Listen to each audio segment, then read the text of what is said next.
Okay guys, so one of the things we're going to do in this series is get some wrist stretching in just to take some of the pressure off of your wrists. A lot of times we'll see people coming out of handstands and think, oh, my wrists hurt really bad. A couple things to think about. One, if you work at a job at your desk where you're doing this type all day long, then when we go into the opposite motion where we're in that handstand, it is going to be a little bit of a shock to the system. So perhaps you think about that at your desk. One really easy one to do that you can do at your desk is just starting to grab your fingertips with your opposite hand and starting to push that hand away from you, doing a really big stretch in that forearm and wrist, holding there however long, and then you can just switch the direction, getting that top of the wrist stretched out as well. That'll provide some of that relief in between handstand sets where you're in that really big flexion position, and then switching it up.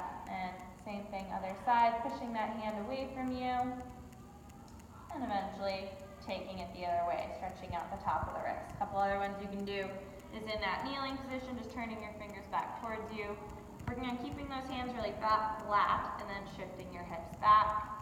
And then we can do it the opposite way. Always just being really careful. You don't want to put too much weight on your wrists if you're not ready for it. Go slow at first.